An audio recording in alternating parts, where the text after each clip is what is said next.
നമസ്കാരം. സത്യത്തിൽ ഞാൻ ഈ വീഡിയോ ചെയ്യുന്നത് സോഷ്യൽ മീഡിയയിൽ വന്ന ഒരു വീഡിയോ കണ്ടിട്ടാണ്. ശരിക്കും പറഞ്ഞാൽ മനസ്സ് അലിഞ്ഞു പോകുന്ന തരത്തിലുള്ളൊരു വീഡിയോ. കാരണക്കാരെന്ന് പറയുന്നത് നമ്മുടെ സംസ്ഥാനത്തെ ഒരു ബാങ്ക്. നമ്മുടെ രാജ്യത്ത് ഒരു കിരാത നിയമം കൊണ്ടുവന്നിട്ടുണ്ട് 2002 സർഫാസി ആക്ട് 2002. ഇതിനെപ്പറ്റി ഞാൻ നേരത്തെ ഒരു വീഡിയോ വിശദമായി ചെയ്തിട്ടുണ്ട്. അതിൻ്റെ ലിങ്ക് ഇതിൻ്റെ ഡിസ്ക്രിപ്ഷൻ ബോക്സിൽ ആഡ് ചെയ്യാമെന്ന് പ്രതീക്ഷിക്കുന്നു. ഇപ്പോൾ കേരള ബാങ്കാണ് കേരളത്തിലെ എല്ലാ രീതിയിലുള്ള ജപ്തികളുടെ ലീഡർഷിപ്പ് ഏറ്റെടുത്തിരിക്കുന്നത്. കെടുകാര്യസ്ഥത കൊണ്ടും കഴിവില്ലായ്മ കൊണ്ടും രാഷ്ട്രീയ അതിപ്രസരം കൊണ്ടും മുടിച്ചു മുക്കോണം കുറ്റിയിരിക്കുന്ന ഒരു സ്ഥാപനമായി മാറിയിരിക്കുന്നു കേരള ബാങ്ക് എന്നുള്ളതാണ് സത്യം. 18% 20% പലിശ വാങ്ങിക്കൊണ്ട് ജനങ്ങളെ കൊള്ളയടിച്ചുകൊണ്ടിരിക്കുകയാണ് കേരള ബാങ്ക് എന്ന് വേണം പറയാൻ.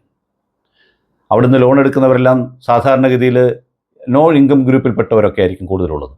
നോൺ ഇൻകം ഗ്രൂപ്പിൽപ്പെട്ടവരെ മാത്രം ആകർഷിച്ചുകൊണ്ട് നമ്മുടെ NBFCകൾ, നോൺ ബാങ്കിങ് ഫിനാൻഷ്യൽ ഇൻസ്റ്റിറ്റ്യൂഷൻസുകൾ, നമ്മുടെ മായിൽ തുടങ്ങുന്ന പല കേരളത്തിലെ ബ്ലേഡ് കമ്പനികളും ഈ NBFC ആയിട്ട്, നോൺ ബാങ്കിങ് ഫിനാൻഷ്യൽ കോർപ്പറേഷൻ കമ്പനിയായിട്ട് രജിസ്റ്റർ ചെയ്തിട്ട്, പേര് പറഞ്ഞാൽ എനിക്ക് ബുദ്ധിമുട്ടൊന്നും ഉണ്ടായിട്ടല്ല, പേര് പറയേണ്ടെന്ന് വിചാരിച്ചു, അവർക്കൊരു പരസ്യം കൊടുക്കണ്ടല്ലോ. ഈ അടുത്ത സമയത്ത് നിങ്ങൾ കണ്ടതാണ് പലരെയും 1 ലക്ഷവും 2 ലക്ഷവും ലോൺ കൊടുത്ത് നോൺ ഇൻകം ഗ്രൂപ്പുകാരെ കണ്ടെത്തി കടകളിലും മറ്റ് ജോലി ചെയ്യുന്ന 5000-നും 8000-നും തുണിക്കടയിലൊക്കെ ജോലി ചെയ്യുന്നവരെ കണ്ടെത്തി അവർക്ക് വായ്പ കൊടുത്തിട്ട് അത് അടയ്ക്കാൻ പറ്റാത്ത അവസ്ഥ വരുമ്പോൾ അവരുടെ 2 സെൻറ്റും 3 സെൻറ്റും 5 സെൻറ്റും ഒക്കെയുള്ള വസ്തു ഈ പറഞ്ഞ കിരാത നിയമം സർഫാസി ആക്ട് അനുസരിച്ച് അവരെ വിളിച്ച് വെളിയിലിറക്കി കളയുകയാണ് ചെയ്യുന്നത്. സർഫാസി ആക്ട് എന്ന് പറയുന്നത് തന്നെ ഒരു കിരാത നിയമം തന്നെയാണ്. ഇന്നലെ വരെ കളിച്ചു വളർന്ന കൊച്ചു കുഞ്ഞിനെ എടുത്തുകൊണ്ട് അമ്മയ്ക്ക് ഇറങ്ങേണ്ടി വരുന്ന അവസ്ഥ ഇപ്പോൾ അതിലും വലിയൊരു കഥ നടന്നിരിക്കുകയാണ്. സർഫാസി ആക്ട് അനുസരിച്ച് അവർ വീട് അറ്റാച്ച് ചെയ്യുന്ന സമയത്ത് 2 പോലീസുകാരെയും കൊണ്ട് ഒരു ആളില്ലെങ്കിലും അതിൽ കിടക്കുന്ന സാധനങ്ങളൊക്കെ തല്ലി തുറന്ന് അകത്ത് കയറിയെടുത്ത് വെളിയിൽ കളഞ്ഞിട്ട് ലോക്കിട്ടിട്ട് പോവുക.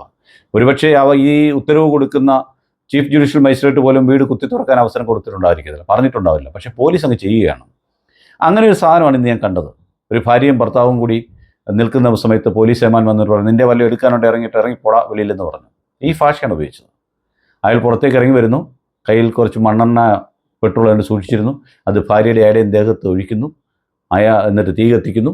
ആ സമയത്തും അയാളെ എടാ പോടാ എന്നാണ് ഈ SI വിളിക്കുന്നത്. എത്ര ധാർഷ്ട്യമാണെന്ന് ആലോചിക്കണം. മരിക്കാൻ വേണ്ടി തീ കത്തിക്കുന്ന സമയത്തും ലൈറ്റർ കത്തിച്ചുകൊണ്ടിരിക്കുന്ന സമയത്തും അവൻ എടാ പോടാ എന്ന് വിളിച്ചുകൊണ്ടിരിക്കുന്നത്. സ്നേഹപൂർവ്വം പറയുവാൻ അയാൾക്ക് തോന്നിയില്ല എന്നുള്ളതാണ് സത്യം. അവിടെ അയാൾ കാക്കയുടെ ധാർഷ്ട്യമാണ് കാണിച്ചത്. എന്നിട്ട് തീ കത്തുന്നു, അയാൾ അവിടെ പിടഞ്ഞു വീണ് മരിക്കുന്നു. 2 കുഞ്ഞുങ്ങൾ വെളിയിൽ നിന്ന് അച്ചാന്ന് വിളിച്ച് കരയുന്ന ഒരവസ്ഥ നിങ്ങളൊന്ന് ഓർത്ത് നോക്കുക. 50 ലക്ഷത്തിന് മുകളിലുള്ള ഹൗസിംഗ് ലോൺസ് ഉണ്ടെങ്കിൽ നിങ്ങൾ സർഫാസി ആക്ട് എടുക്കുക. നിങ്ങൾ ഈ 25 ലക്ഷത്തിൻ്റെയും 2 ലക്ഷക്കാരൻ്റെയും 5 ലക്ഷക്കാരൻ്റെയും ഒക്കെ വീട്ടിൽ ചെന്നിട്ട് സർഫാസി ആക്ട് അനുസരിച്ച് എടുക്കുക എന്ന് പറഞ്ഞാൽ അത് സത്യം പറഞ്ഞാൽ എന്തോ ദയനീയ അവസ്ഥയാണ്. നിങ്ങളൊന്ന് ആലോചിച്ച് നോക്കുക. കഴിഞ്ഞ ദിവസം ഞാൻ റോഡിൽ കൂടെ സഞ്ചരിക്കുന്ന സമയത്ത് ഒരാളിൻ്റെ ഉപജീവന മാർഗമായിരുന്നൊരു വർക്ക്ഷോപ്പ്. ആ വർക്ക്ഷോപ്പിൽ നോക്കിയപ്പം ആ വർക്ക്ഷോപ്പ് തുറന്ന വർക്ക്ഷോപ്പ് അറിയാമല്ലോ, അതിന് അടവും ഭിത്തിയൊന്നും കാണത്തില്ല. അത് സർഫാസി ആക്ട് അനുസരിച്ച് കേരള ബാങ്ക് ജപ്തി ചെയ്തിരിക്കുക. ജപ്തി ചെയ്തിട്ട് എന്താ ചെയ്തേക്കുന്നത് അറിയോ? പട്ടിക്ക് കിട്ടുന്ന തൊടൽ മേടിച്ച് അതിൻ്റെ 4 സൈഡിലും കെട്ടി ഒരു പൂട്ട് വിട്ട് വെച്ചിരിക്കുക. ഒരു തൊടൽ വെച്ചിട്ട് 4 തൂണയിലും കെട്ടി ഒരു ലോക്ക് വിട്ട് വെച്ചിരിക്കുകയാണ്. ഇതാണ് അറ്റാച്ച്മെൻറ്റ്. എന്നിട്ട് പറഞ്ഞിട്ട് പോയി പൈസ അടച്ചില്ലെങ്കിൽ 4 ദിവസം കഴിയുമ്പോൾ മതിൽ കെട്ടിത്തിരിക്കും, അല്ലെങ്കിൽ വേലി കെട്ടിത്തിരിക്കുമെന്ന്. ആ വസ്തു ജപ്തി ചെയ്തിട്ട് ഉടൻ തന്നെ അതിൻ്റെ മതിൽ കെട്ടും വേലി കെട്ടും എന്നൊക്കെ പറയാൻ സത്യം പറഞ്ഞ് ഇത്രയും വിവരക്കേടുള്ളവരാണോ ഈ സ്ഥാപനത്തിൽ വർക്ക് ചെയ്യുന്നതെന്നാണ് എനിക്ക് തോന്നുന്നത്. അതിൻ്റെ വിശദാംശങ്ങളിലേക്ക് ഞാൻ പോകുന്നില്ല. വേണ്ടി വന്നാൽ അതിനെപ്പറ്റി തന്നെ ഒരു വീഡിയോ ചെയ്യേണ്ടി വരും എന്നാണ് എനിക്ക് തോന്നുന്നത്. അത്രമാത്രം വൃത്തികെട്ട രീതിയിലാണ് ചെയ്യുന്നത്. പിന്നെ ചില കമ്മീഷൻ പോകുന്ന വക്കീലന്മാർ, മിക്കവാറും കേസുള്ള വക്കീലന്മാരും ഒന്നും ഇതിന് കമ്മീഷൻ പോകാറില്ല. കാരണം അവർക്ക് വീട്ടിൽ നിന്ന് ആൾക്കാരെ ഇറക്കി വിടാൻ താല്പര്യമില്ല. കേസില്ലാത്ത വക്കീലന്മാരും 60 വയസ്സ് 70 വയസ്സും കഴിഞ്ഞ് LLB എടുത്തിട്ട് വന്ന് ഇരിക്കുന്ന കുറേ വക്കീലന്മാർ കോടതി പറയുമ്പോഴേ കയറുകയും ബാങ്ക് മാനേജർ പറയുന്നത് ആക്ട് ചെയ്യുന്നതാണ് ചെയ്തുകൊണ്ടിരിക്കുന്നത്. കേരള ബാങ്കിന് സർഫാസി ആക്ട് ഇംപ്ലിമെൻറ്റ് ചെയ്യാൻ വേണ്ടി അഡീഷണലായിട്ട് സർഫാസി അഫിഡവിറ്റ് തന്നെ വാങ്ങുന്നു എന്നുള്ളതാണ് ഞാൻ മനസ്സിലാക്കിയിരിക്കുന്നത്. സത്യത്തിൽ ഈ ആക്ടിനകത്ത് എന്തെങ്കിലും ഒരു മാറ്റം വരുത്തുവാൻ 2002 മധു ദന്തവതയെ കൊണ്ടുവന്ന ആക്ടിനുള്ളിൽ അതിനുശേഷം വന്ന കോൺഗ്രസിൻ്റെ സർക്കാർ 2004 തോന്നിയില്ല. അന്നും അവർ ഈ 2002 നിയമത്തെപ്പറ്റി വലിയ വാദോരാതോ സംസാരിച്ച് പ്രശ്നങ്ങളുണ്ടാക്കി. 2004 മുതൽ 2014 വരെ ഭരിച്ച ആ UPA സർക്കാരിൻ്റെ ധനകാര്യ വകുപ്പ് മന്ത്രിമാർക്കൊന്നും ഇതിനകത്ത് അല്പം ഇളവ് ഉണ്ടാക്കി കൊടുക്കാൻ അവർ ശ്രമിച്ചിട്ടില്ല.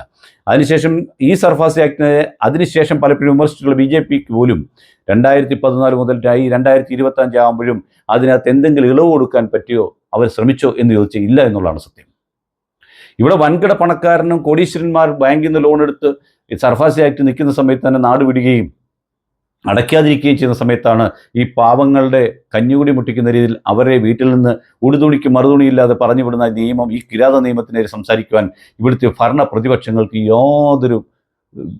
ഒരു സെക്കൻഡ് സംസാരിക്കാൻ അവർക്ക് യാതൊരുവിധ താല്പര്യമില്ല എന്ന് പറയുമ്പം സത്യം പറഞ്ഞാൽ എന്താണ് നമ്മൾ ചിന്തിക്കേണ്ടത്? ആരോടാണ് ഈ പാവങ്ങൾ ചെന്ന് ഇത് ചോദിക്കേണ്ടത്, ഒരു ഹെൽപ്പ് ചോദിക്കേണ്ടത്?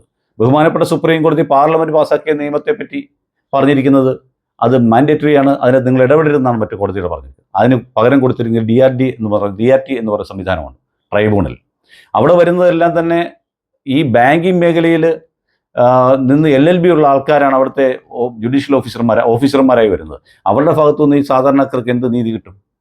ഇത് ആർക്കു വേണ്ടി കൊണ്ടുവന്നാണ് നിയമം? കിട്ടാക്കടം പിരിച്ചു പിടിക്കാനാണ് ഇതാണോ ചെയ്യേണ്ടത്? 3 മാസത്തിൽ കൂടുതൽ കുടിശ്ശിക വന്ന ഉടൻ തന്നെ സർഫാസി നിയമം വ്യക്തിയതിനു മുമ്പ് ആ വ്യക്തിയോടൊന്ന് സംസാരിച്ച് അവൻ്റെ പ്രശ്നം എന്താണെന്ന് മനസ്സിലാക്കി അവനോടൊന്ന് സംസാരിച്ച് ആ പ്രശ്നം പരിഹരിക്കുവാനാണ് ബാങ്ക് മാനേജർമാർ തയ്യാറാവേണ്ടത്. അവിടെയാണ് ഒരു ബാങ്കിൻ്റെ പൊതുജനത്തിനുള്ള താല്പര്യം. ഈ ബാങ്കുകളുടെ മൂലധനം എന്ന് പറഞ്ഞാൽ ഇവിടുത്തെ ജനങ്ങളുടെ പണമല്ലേ, അത് കൊടുക്കേണ്ടെന്നോ തിരിച്ചടയ്ക്കേണ്ടെന്നോ അല്ല പറഞ്ഞത്. അതിന് സാവകാശം കൊടുക്കുവാനും ഈ സർഫാസി നിയമം അനുസരിച്ച് നോട്ടീസ് വരുമ്പോൾ ഞാൻ മനസ്സിലാക്കിയത് പല വീട്ടിലും ഈ സാധനം എന്താണെന്ന് പോലും പലർക്കും അറിയില്ല. രജിസ്റ്റേർഡ് വരുന്നു, സാധാരണ അയക്കുന്ന പോലെ വരുന്നു, അവർ മാറ്റി എവിടെയെങ്കിലും കളയുന്നു, അവരാരോടും ചോദിക്കുന്നില്ല. അഥവാ നമ്മുടെ നാട്ടിലെ ഒരു അഡ്വക്കേറ്റിനോട് ഇന്ന് സർഫാസിയെ പറ്റി ചോദിച്ചാൽ അയാൾക്കതിനെ പറ്റി അറിയില്ല. അയാൾ ഉടനെ ഹൈക്കോടതി വിളിച്ച് ചോദിച്ചിട്ടാണ് കാര്യങ്ങൾ ചെയ്യുന്നത്. അവിടുത്തെ വക്കീലിനും ഇവിടുത്തെ വക്കീലിനും പൈസ കൊടുക്കേണ്ട ഗതികളിലാണ് ഈ നാട്ടിലെ ജനങ്ങളുള്ളത്. അതൊരു കച്ചവടമാക്കി വെച്ചിരിക്കുന്ന ഒരു മാഫിയ തന്നെ നമ്മുടെ നാട്ടിലുണ്ട് എന്ന് വേറെ സത്യം. സർഫാസി ആക്ട് അനുസരിച്ചിരിക്കുന്ന വസ്തുക്കൾ വാങ്ങുവാൻ വേണ്ടി ബാങ്കുകളുമായി ചേർന്ന് വലിയ ഭൂമാഫിയ തന്നെ, വസ്തു കച്ചവടക്കാർ തന്നെ നമ്മുടെ നാട്ടിലുണ്ട് എന്ന് കൂടി നിങ്ങൾ മനസ്സിലാക്കുക. ഇത്തരം വീഡിയോകളൊന്നും കാണാൻ ആൾക്കാർക്ക് താല്പര്യമൊന്നും കാണില്ല. കാരണം ഇതൊന്നും കണ്ണീരിൽ കരഞ്ഞതോ അല്ലെങ്കിൽ മറ്റെന്തെങ്കിലും ഇക്ലിപ്പെടുത്തുന്ന കഥയല്ലല്ലോ. ഇതാണ് യാഥാർത്ഥ്യം എന്ന് മനസ്സിലാക്കാൻ വേണ്ടി മാത്രം പറഞ്ഞതേ ഉള്ളൂ. അത് ശരിക്കും ആ വീഡിയോ ഞാൻ ഈ വീഡിയോ റെക്കോർഡ് ചെയ്യുന്നതിന് മുമ്പ് കണ്ടൊരു ചെറിയൊരു ഷോട്ടാണ്. ഒരു നടന്ന സംഭവത്തെ കണ്ടപ്പോഴാണ് ഇങ്ങനെ ഒരു വീഡിയോ ചെയ്യണമെന്ന് തോന്നിയത്. നിങ്ങൾ ചിന്തിക്കുക, മനസ്സിലാക്കുക, മനസ്സിലാക്കി പ്രവർത്തിക്കുക. നന്ദി, നമസ്കാരം.